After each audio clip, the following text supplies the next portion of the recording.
Isaiah 10, you who legislate evil. Doom to you who legislate evil,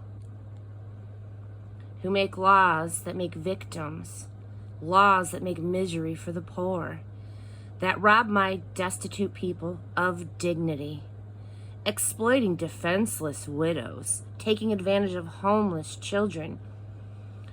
What will you have to say on Judgment Day when doomsday arrives out of the blue? Who will you get to help you? What good will your money do you?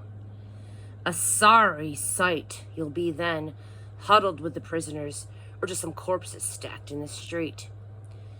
Even after all of this, God is still angry, his fists still raised, ready to hit them again. Doom to Assyria.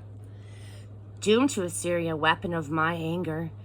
My wrath is a cudgel in his hands. I sent him against a godless nation, against the people I'm angry with.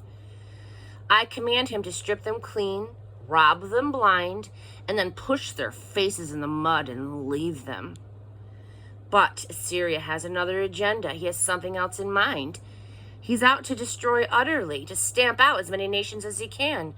Assyria says, aren't my commanders all kings? Can't they do whatever they like? Didn't I destroy Calno as well as Karamish, Hamath as well as Arpad, level Samaria as I did Damascus? I have eliminated kingdoms full of gods, far more impressive than anything in Jerusalem and Samaria. So what's to keep me from destroying Jerusalem in the same way I destroyed Samaria and all her god idols? When the Master has finished dealing with Mount Zion and Jerusalem, he'll say, now it's Assyria's turn. I will punish the bragging arrogance of the king of Assyria, his high and mighty posturing, the way he goes around saying, I've done this all by myself. I know more than anyone. I've wiped out the boundaries of whole countries. I've walked in and taken anything I've wanted. I charged in like a bull and toppled their kings from their thrones. I reached out my hand and took all that they treasured as easily as a boy taking a bird's eggs from a nest. Like a farmer gathering eggs from the hen house. I gathered the world in my basket, and no one so much as fluttered a wing, or squawked, or even chirped. Does an axe take over from the one who swings it? Does a saw act more important than the sawer? As if a shovel did its shoveling by using a ditch digger, as if a hammer used the carpenter to pound nails. Therefore, the Master God of the angel armies will send a debilitating disease on his robust Assyrian fighters.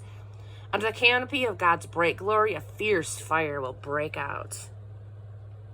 Israel's light will burst into a conflagration. The holy will explode into a firestorm, and in one day burn to cinders every last Assyrian thorn bush. God will destroy the splendid trees and lush gardens. The Assyrian body and soul will waste away to nothing, like a disease-ridden invalid. A child could count what's left of the trees on the fingers of his two hands. And on that day also, what's left of Israel, the ragtag survivors of Jacob, will no longer be fascinated by abusive, battering Assyria. They'll lean on God, the holy, yes, truly. The ragtag remnant, what's left of Jacob, will come back to the strong God. Your people Israel were once like the sand on the seashore, but only a scattered few will return. Destruction is ordered, brimming over with righteousness, for the Master, God of the angel armies, will finish here what he started all over the globe.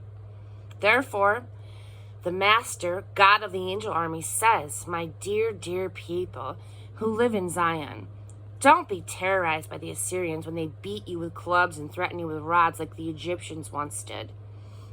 In just a short time, my anger against you will be spent,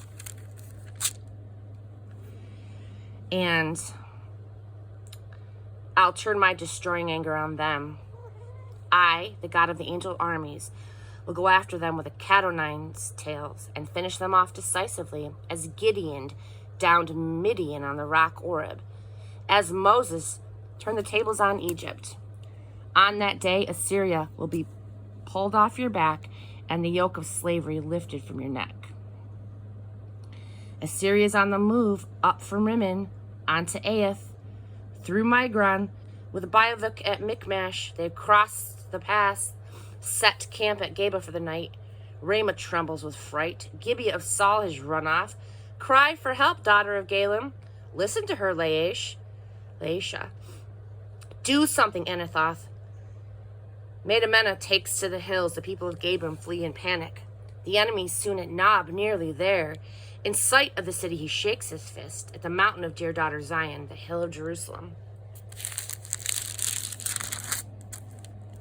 And now watch this.